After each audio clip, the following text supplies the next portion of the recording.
అందరికీ తెలిసిందే ఆంధ్రప్రదేశ్లో అయితే పాలిటిక్స్ చాలా రోజు రోజుకి దగ్గరగా వచ్చేస్తుంది అండ్ హాట్ టాపిక్గా మారింది. జనాలు కూడా ఎవరికి ఓటేయాలి, ఏ విధంగా ఉంది ఏంటి అనేది తెలుసుకోలేని పరిస్థితిలో ఉన్నారు. సో ఈరోజు అయితే మనతో పాటు ఒక సీనియర్ అనాలిసిస్ట్ శ్రవణ్ గారు అయితే మనతో పాటు ఉన్నారు. Hi sir. హాయ్ అండి. ఎలా ఉంది ఆంధ్రప్రదేశ్ పరిస్థితి, ఏంటి ఎలక్షన్స్ ఏ విధంగా నడుస్తున్నాయి? దేశం మొత్తం వేడివేడిగా ఉంది సార్. ఎన్నికల ఒకవైపు, ప్రజల్లో కూడా వేడివేడిగానే ఉంది. ఈ వేడి ఎట్లా అంటే అది పార్టీల జెండాల వరకు కాకుండా వ్యక్తుల ఎజెండాల వరకు పోయి పర్సనల్గా కూడా తీసుకుంటున్నారు అందరూ కూడా. విమర్శలు కూడా మనం చూస్తున్నాం. ఈ దేశంలో వేరే రాజకీయ పార్టీల్లో వేరే రాష్ట్రాలలో అంతగా లేని కల్చరు విభిన్నంగా కేవలం ఈ ఆంధ్రప్రదేశ్ రాజకీయాల్లోనే ఉంటుంది. ఎందుకంటే అది ఏం తీసుకున్న విమర్శ కూడా వ్యక్తిగతంగా తీసుకుంటారు. ఆ వ్యక్తిని టార్గెట్ చేస్తారు. ఆ వ్యక్తిని పోలరైజ్ చేస్తూ ఆయన నేను చేయలేకపోయినప్పుడు కానీ ఇంకా ఆత్మస్థైర్యాన్ని ఇంకెక్కువ దెబ్బతీయాలన్నా కూడా వాళ్ళ కుటుంబాన్ని, వాళ్ళ లేడీస్ని కూడా టార్గెట్ చేస్తూ విమర్శలు చేయడం మనం చూస్తున్నాం. ఈ వెరసి ఇట్లా ఏమవుతుంది, రెండు పార్టీలు ఒక మాటకు ఇంకొక మాట పెరిగి చాలా ఘర్షణ వాతావరణం. తీరా ఎన్నికల దగ్గరకు వచ్చాయి. గ్రామీణ స్థాయిలో ఇరు పార్టీలే కాదు అన్ని పార్టీల వాళ్ళు గ్రామీణ స్థాయిలో తిరగాల్సిన పరిస్థితులు. తిరుగుతున్నప్పుడు ఈ ఒకరినొకరు విమర్శలు, దాడులు, ప్రత్యర్థ దాడులు, మా వీధికి మా పల్లెకి రావద్దని ఇట్లా రోజు ఆంధ్రప్రదేశ్లో జరుగుతూనే ఉన్నాయి. ఈ ఎన్నికలు ముఖ్యంగా ఈ కూటమి, ఎన్డీఏ కూటమి అని చెప్పొచ్చు, తెలుగుదేశం పార్టీ చివరిలో చేరింది కదా. సో ఆ కూటమికును చాలా కీలకమైనవి. అక్కడ ఆంధ్రప్రదేశ్ ఎన్నికలు జగన్మోహన్ రెడ్డికి ఎంత కీలకమో ఇక్కడ బీజేపీకిను చంద్రబాబుని కూడా అంత కీలకమైనటువంటి ఎన్నికలు ఇవి. ఎందుకంటే జీవన్మరణ సమస్య అని కూడా చెప్పచ్చు.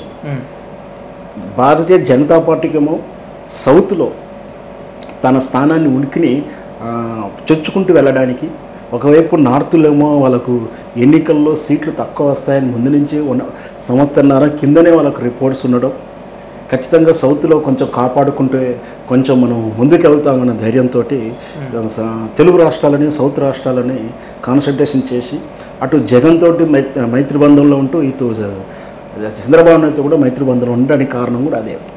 సో ఈ ఎన్నికల ముందు బీజేపీ పార్టీకి ఆంధ్రప్రదేశ్లో ఎంత కీలకమో, ఒకవైపు చంద్రబాబు నాయుడు వయసు రీత్యా చూసుకోవచ్చు, బహుశా మనం అనకూడదు కానీ వయసు రీత్యా తను రాబోయే ఎన్నికల్లో యాక్టివ్గా ఉండకపోవచ్చు. ఓకే, అలాంటప్పుడు ఇంకొకటి ఏంటంటే క్యాడర్ని కాపాడుకోవాలి. ఒకసారి పదవి పోయిన తర్వాత, పదవికి దూరం అయిన తర్వాత క్యాడర్ని ఈ రోజుల్లో కాపాడుకోవడం చాలా కష్టంగా ఉంది. మనం చూసాం ఇటీవల తెలంగాణ ఎన్నికలు అయిపోగానే ఎంత ప్రతిష్టంగా ఉన్నటువంటి బీఆర్ఎస్ పార్టీ కూడా హేమాయముడి, కడియం శ్రీహన్ లాంటి వారు కూడా పార్టీలో ఉండలేకపోయారు. సో పార్టీలు కార్యకర్తలను కాదు అసలు నాయకులని, గెలిచిన ఎమ్మెల్యేలను కూడా కాపాడుకునే స్థితిలో లేనటువంటి రాజకీయాలు ఇప్పుడు చూస్తున్నప్పుడు తెలుగుదేశం పార్టీకి ఖచ్చితంగా రెండవ తరం అంటే చంద్రబాబు తర్వాత వారసుడు ఎవరు, ఆ వారసునికి మనం ప్రతిష్టమైనటువంటి ఒక ముఖ్యమంత్రి స్థానాన్నో లేదా మంచి పొజిషన్లో మంచి ఎమ్మెల్యేని ఇవ్వాల్సిన తప్పని పరిస్థితుల్లో తెలుగుదేశం పార్టీ ఉంది. దాంతోపాటు నందమూరి వంశం అని ఒకసారి లేరు, నారారి వంశ వారసులు అని ఒకవైపు, ఈ రెండింటి అంతర్గతంగా ఉన్నప్పటికీ ప్రజల దృష్ట్యా ఓవరాల్గా చూస్తే తెలుగుదేశం చంద్రబాబు నాయుడు కూడా ఈసారి ప్రత్యేకంగా గెలిచి తీరాల్సిన అవసరం.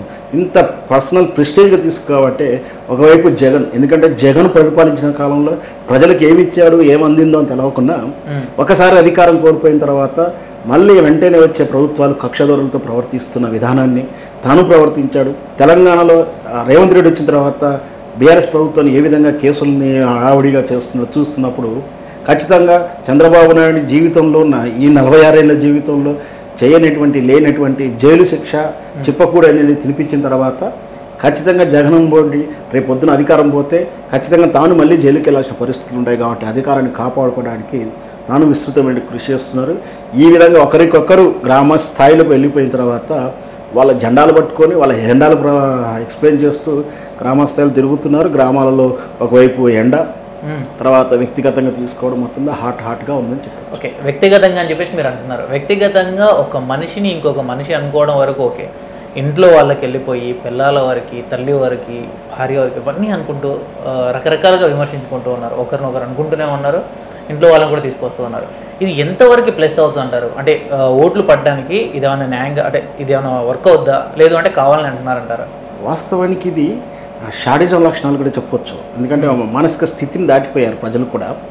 ఆ విధంగా తిట్టుకోవడం, ఈ తిట్టుకోవడం అని నాయకులు ప్రెస్ మీట్ పెట్టు మైకుల ముందు మాట్లాడమే కాకుండా సోషల్ ప్లాట్ఫామ్ అయినటువంటి రకరకాలు, అది ఫేస్బుకే కావచ్చు, యూట్యూబే కావచ్చు, ట్విట్టరే కావచ్చు, ఇంకేదైనా కావచ్చు, దాని వేదికల మీద ఏజెన్సీ సర్వీసులు అంటే పార్టీల తరఫున ఒక టీంలో పెట్టుకొని పనిచేయడం, వాటికి కామెంట్లు చేయడాలు, ఆ టీం కామెంట్ చేసేటువంటి ట్రోల్ చేసే వాళ్ళను కూడా వాలంటరీగా కార్యకర్తలను ప్రోత్సహించడం, స్వతహాగా అభిమానుల వాళ్ళు చేయడం, ఈ విధంగా ఒకరికి మించి బూతులు రాయడం కానీ, మార్ఫింగ్ ఫోటోలు పెట్టడం, విస్తృత స్థాయి పెరిగిపోయింది. ఇది మంచి కల్చర్ కాదు, ప్రజాస్వామ్యం కానప్పటికీ ఒక స్థాయి నుంచి ఒక స్థాయికి వెళ్ళింది.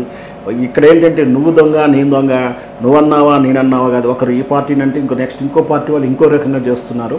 మొత్తం మీద అయితే వీటి మీద సైబర్ యాక్ట్ కానీ ఎన్ని చట్టాలు ఉన్నా కూడా దీన్ని దాటి ఏమి చేయలేని పరిస్థితుల్లో వ్యక్తిగతంగా తిట్టుకోవడం అనేది నిజంగా కూడా నీచమైన చర్య చెప్పొచ్చు.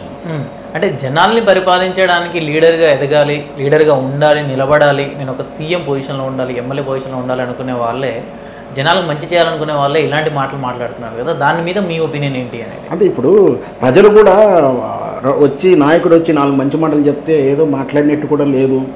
అంటే ఆ ఘాటుగా మాట్లాడితే కానీ ప్రజలు కానీ మీడియా కానీ అలవాటు పడిపోయింది. ఉదాహరణకు మనం స్పష్టంగా అర్థమయ్యే భాషలో చెప్పాలంటే, కేసీఆర్ గారు వచ్చి 2 ముక్కలు ఏదో మాట్లాడిపోతే పేలగా అయిపోయింది, కేసీఆర్ పని అయిపోయింది, ఆయనలో సత్వ అయిపోయిందని కూడా చర్చ జరిగింది. అదే ఆయన ఘాటుగాను 4 విమర్శలు చేస్తే, ఆ 4 జోకులు వేస్తూనో 4 తిట్టుకుంటూనో సన్యాసులు చౌటలని 4 పదాలు వాడితే, ఓహో ఈరోజు కేసీఆర్ బాగా మాట్లాడారు, ఆయన స్పీడ్ పెంచాడన్న ధోరణిలో, అంటే మీడియా ఆ విధంగానే ట్యూనే ఉంది, ప్రజలు ఆ విధంగానే ట్యూనే ఉన్నారు. మరి ఇది మంచి కల్చర్ కాకుండా అలవాటు అయిపోయింది, మనం ఏం చేయలేని పరిస్థితిలో ఉన్నాం. అంటే జనాలు తిడితేనో ఏదో ఒక మాట అంటేనో విమర్శిస్తేనే ఓట్లు వేస్తారంటారు మీరైతే? వాస్తవానికి ఓట్లు వేస్తానికి విధానం వేరు, కవరేజ్ వైరల్ అవ్వడం కానీ, మీడియాకి కనెక్ట్ అవ్వడం కానీ, పబ్లిసిటీ రావడం కానీ, మీడియా కవరేజ్ దొరకడం కానీ, లేదా చర్చ జరుగుతుంటుంది. సోషల్ కోసం చేస్తున్నారా, జనాల కోసం చేస్తున్నారా? ఖచ్చితంగా పబ్లిసిటీ కోసమే. చర్చ జరగాలి, అది మంచిగా చెడా కాదు, ఒక చర్చ జరగాలి. పలానా వ్యక్తి మీద ఎప్పుడు చర్చ జరుగుతూనే ఉండాలి. జరుగుతుంటే మంచి నెగిటివ్ పాజిటివ్ అనే తర్వాత విషయం. అది తిట్టడం వల్ల ఆయనకు సెల్ఫ్ సాటిస్ఫాక్షన్తో పాటు చర్చ జరుగుతుంది అనే ఒక ఉద్దేశం ఉంటుంది. అందుకనే కావాలని 4 బూతులు మాట్లాడుతున్నారు, అది కావాలని చివరికి ఎక్కడ దాకా వెళ్ళిందంటే వాడు మగతనం ఎంత, మగ అయినా అక్కడ అడుగుతున్నది, అవి కూడా చర్చ జరుగుతూ ఉన్నాయి. అసలు ఆ పదాల ప్రయోగాలు కూడా అనవసరం అయినా కూడా దాని మీద కూడా వాళ్ళు ఉపయోగించుకోవడం, షర్మిల గారు అనడం, ఆ తర్వాత చర్చ జరగడం మనం చూసాం. సో భాషా ప్రయోగం కానీ, భాషా విధానం కానీ చాలా సిగ్గుచేటు అసలు. ఓకే, అంటే జనాలకు అనిపిస్తుంది కదా సార్, ఇప్పుడు అవతల వాళ్ళు మాట్లాడుతున్న లీడర్ ఎవరైతే ఉన్నారో, ఇప్పుడు ఈ పర్సన్ నా లీడర్, నేను ఈయనకి ఓటేస్తే ఈయన సీఎం కానీ, ఈయన ఎంపీ కానీ, ఈయన ఎమ్మెల్యే కానీ అయితే రేపు నా ఊరికి మంచి చేస్తాడు, నాకు మంచి చేస్తారు అన్నట్టుగానే ఎవరైనా సరే ఓటేస్తారు. మరి ఇక్కడ బూతులు మాట్లాడుతూ 10 మంది విమర్శిస్తున్న పర్సన్ రేపు నాకు మంచి చేస్తాడని జనాలు ఎలా నమ్ముతారు? మీరు అన్నదాన్ని నేను ఏకీభవించలేను. నాకు మంచి చేస్తాడు అన్నానికి ఓటేసే రోజులు అది పూర్వకాలంలో ఎప్పుడో ఉండే. నాకు ఉన్నావు కానీ 1970కి ముందు ఎప్పుడు ఉందామో, కానీ ఆ తర్వాత జరుగుతున్న రాజకీయ పరిణామాలు కానీ అవసరాల దృష్ట్యా చూస్తూ ఉంటే ఆ దశ ఎప్పుడో దాటింది. గతంలో ఒక అవినీతి ఆరోపణ వచ్చినప్పుడు, లేదా ఒక ఏదైనా కేసు, పోలీస్ కేసు లాంటిదో, నేరస్తుడు, రేప్ కేసు, కబ్జా కేసు ఉంటే అతను రాజకీయంలో నెక్స్ట్ టైం రావడానికి గెలవడానికి ఇబ్బందిగా ఉండేది. కానీ ఈ రోజుల్లో ఒక రౌడీ షీటర్లు ఉన్న వాళ్ళని మినిమం అర్హతగా రాజకీయ నాయకుడిగా చూస్తున్నాం. ఆ రౌడీ షీటర్లనే రాజకీయ నాయకుడిగా, మన ఆ ఏరియా నాయకుడిగా మనం ప్రకటించడం, ఆ తర్వాత క్రమేపీ ఆ రౌడీనే పరిణామ క్రమంలో మారుతూ ఎమ్మెల్యేగా మారుతున్నాడు. ఒక 4 మర్డర్ కేసులు, 4 రేప్ కేసులు, 2 కుంభకోణాలు ఉన్న వ్యక్తినే గెలిపిస్తున్నారు. వాళ్ళకే పార్టీలో అవకాశాలు వస్తున్నాయి. పార్టీలో అవకాశం ఇచ్చిన ప్రజలు కూడా వాళ్ళకే ఇస్తున్నాడు.